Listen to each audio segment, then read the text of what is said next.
சாமி அவருடைய வாழ்க்கையில எல்லாம் எல்லாமே முடிந்து போயிட்டு நினைச்சாங்க.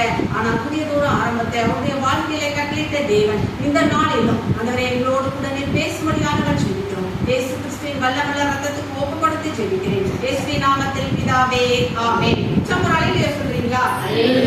ஆறாவது எத்தனாவது வசனம் தியானிக்கிறோம்? ஆறாவது வசனம். ஆறாவது வசனம் என்ன சொல்லுங்க பார்க்கலாம். வாசிக்கிறீங்களா? யோவான் 19ஆம் அதிகாரம் 30வது வசனம். இயேசு காடிய வாங்கின பின்பு முடிந்தது என்று சொல்லி தலையை சாய்த்து ஆவியை ஒப்பு கொடுத்தார். பாருங்க, யோவான்ல மட்டும்தான் இருக்கு. சரியா? அப்போ வேத பாரகம்னா டீச்சர்ஸ் ஆஃப் தி லா, அவங்க எல்லாம் என்ன நினைச்சாங்க?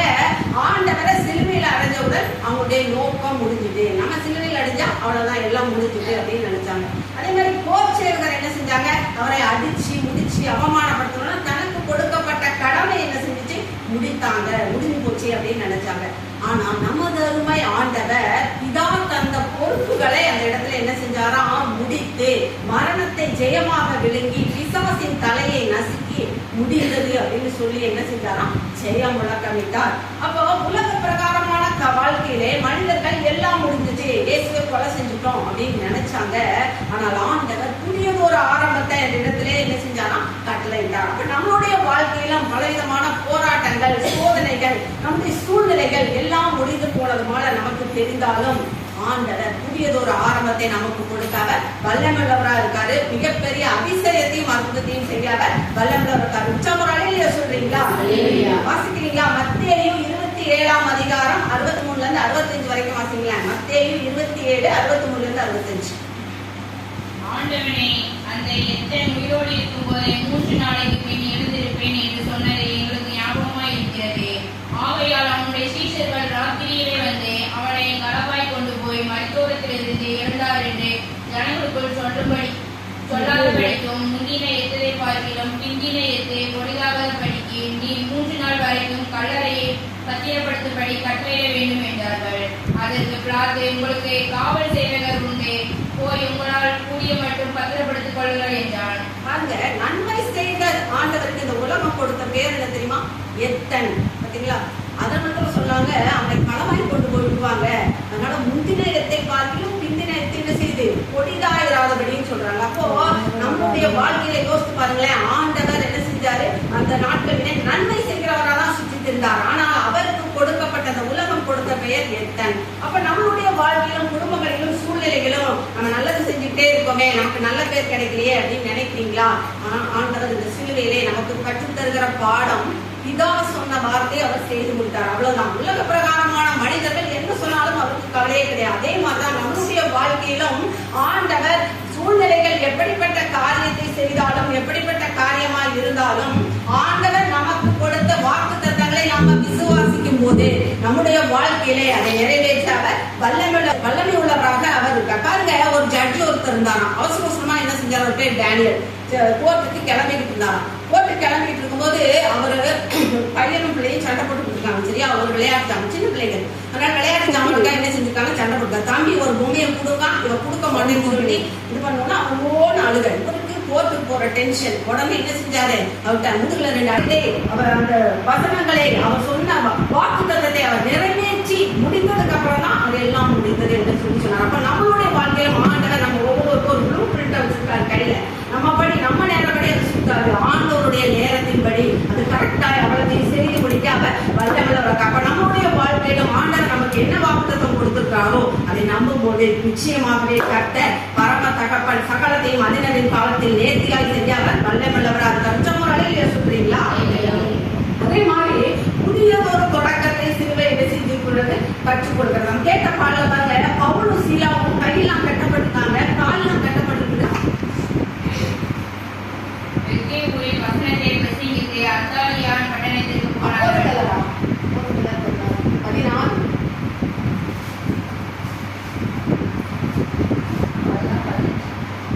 அவர்கள் இருவரையும் தொழு மரத்தில் அடித்து வைத்தார்கள். அப்ப துதிக்கும் போது என்ன செய்ய எல்லாருடைய கட்டுகளும் என்ன செஞ்சிச்சு?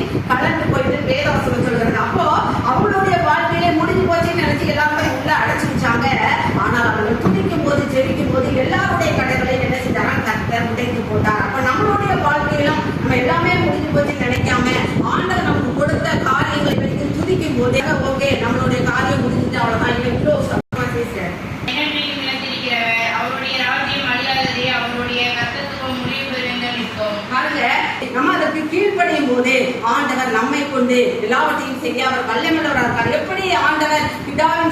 சிலுவையிலே முடிந்தது என்று முடித்தாரோ அதே போல புதிய ஒரு ஆரம்பத்தை நம்மளுடைய வாழ்க்கையிலே செய்ய அவர் வல்லமையுள்ளவரா இருக்கார். முதலாவது என்ன பார்த்தோம்? நன்மை செய்கிறதுல என்ன செய்யக்கூடாது? சோர்ந்து போகக்கூடாது. இரண்டாவது புதிய ஒரு ஆரம்பத்தை செய்ய அவர் வல்லமையுள்ளவரா இருக்காரு.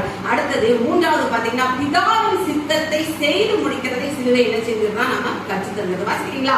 22 லூக்கா 22:42 வாசிங்களேன். லூக்கா 22:42. இப்படி பாடுபட போகிறோம், இப்படி ரத்தம் சிந்தப்படுகிறோம், எல்லாமே நமக்கு தெரியும். ஆனாலும் அவர் சொல்றாரு, ஏன் சித்தத்தின் படி அல்லப்பா, உங்க சித்தத்தின் படி ஒப்பு கொடுக்கிறேன் அப்படின்னு சொல்லி என்ன செஞ்சாரு? ஆண்டவர் என்ன செஞ்சாரு? ஒப்பு கொடுத்தாரு. அப்போ அவருக்கு நம்மளுடைய வாழ்க்கையை யோசிச்சு பாருங்களேன். நமக்கு இந்த நேரத்துல இந்த பாடல் வரும் சொன்னா நம்ம நிம்மதியா இருப்போமா? அதை பத்தியே யோசனை நமக்கு இருக்குல்ல. ஆனால் ஆண்டவர் பாருங்க, அந்த காரியங்கள் தெரிஞ்சாலும் கரெக்டா அந்த நேரத்துல பிதாவின் சித்தத்துக்கு அர்ப்பணித்து என்ன செஞ்சாராம்? கீழ்படிந்தார். எது வரைக்கும் கீழ்படிந்தார்? சிலுவையில் மரண பரியத்தை என்ன செஞ்சாராம்? கீழ்படிந்தவரா இருந்தார். அப்போ நமக்கும் ஆண்டவர் வாக்குத்தத்தங்களை கொடுத்திருக்கிறார். நம்ம அவைகளை விசுவாசிக்கிறோமா அல்லது சூழ்நிலைகளை கண்டு சோர்ந்து போய் விடுகிறோமா என்பதை நோக்கி பார்க்கும்படியாக நாம அழைக்கப்பட்டோம். 2 கொரிந்தியர் 8:9 வாசித்தீங்கன்னா, அவர் ஐஸ்வர்யம் உள்ளவராய் இருந்தும் நீங்கள் அவருடைய தரித்திரத்தினாலே ஐஸ்வர்யமாகும்படிக்கு உங்கள் நிமித்தம் தரித்திரரானாரே. அவர் ஐஸ்வர்யவான் தான், உலகத்தை படைத்தவர் தான், முழு உலகத்துக்கும் அதிபதி தான், ஒரே வார்த்தையில எல்லாவற்றையும் உண்டாக்கினவர். ஆனால் அந்த தேவன் நமக்காக என்ன செஞ்சாரா? தரித்திரமடைந்தார். மூணாவது, என்ன சூழ்நிலைகள் இருந்தாலும் பிதாவின் சித்தத்தின்படி செய்து முடித்து வெற்றியுள்ளவர்களாய் அவருடைய சமூகத்திலே நிற்கிறது நமக்கு ஒவ்வொருவருக்கும் நியமிக்கப்பட்ட கடமையாய் காணப்படும். உலக பிரகாரமான மக்கள் எப்படி இருந்தாலும் நம்ம பிதாவின் சித்தத்தை செய்து முடிக்கும் போது ஆண்டவர் நமக்கு அதற்குண்டான ஜீவ கிரீடத்தை கொடுத்து நம்மை மேன்மை உள்ளவராய் பார்க்க அவர் வல்லமையுள்ளவராக கர்த்ததாமே இந்த வார்த்தைகள் மூலமாய் நம்ம ஒவ்வொருவரையும் ஆட்சி தேய்ச்சி ஆசீர்வதிப்பாராக. துதிக்க நம்ம மகிமையெல்லாம் தகப்பன் ஒருவருக்கே எடுக்கிறேன். தைரியமாய் போய் செய்து மரண பரியந்தம் உமக்கு உண்மையுள்ள சேவகரும் ஊழியக்காரருமாய் நிலைத்திருக்க செய்ய வேண்டும் என்று நாங்கள் வேண்டிக் கொள்கிறதை கேட்டவர்களும் தயவுள்ள கர்த்தாவே, சிலுவையில் தேவரீர் முடித்த மகத்தான ரட்சிப்பு நிமித்தம் நீ முடிந்தது என்று கூறிய அந்த வெற்றியின் முடித்ததற்காக நாம் கர்த்தரை நோக்கி ஜெபிப்போமா? ஆண்டவரே, தேவரீர் எங்களுக்காக அகோர வேதனையை உத்தரித்து எங்கள் ரட்சிப்பின் வேலையை சிலுவையிலே முடித்ததற்காக உம்மை முழு மனதோடு துதிக்கிறோம்.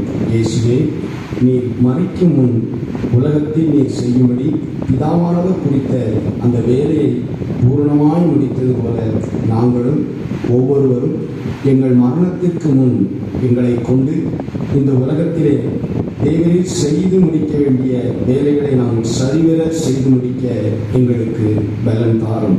சிலுவையிலே வெற்றி சிறந்த இயேசுவே, நாங்கள் மரிக்கும் முன் பிசாசு, மாம்சம், உலகம் ஆகிய இந்த சத்துருக்களோடு நாங்கள் எங்களுடைய ஞானஸ்தானம் முதல் செய்து வரும் போரை முடித்து வெற்றி சிறக்க உமது ஆவியை எங்களுக்கு அனுக்கரித்தருளும். ஆமென். 7வது வார்த்தைக்காக நாம் ஒரு பாடலை பாடுவோமா? நேசரின் ரத்தம் என் மேலே, கரங்களை தட்டுவோம். நெருங்காது சாத்தான்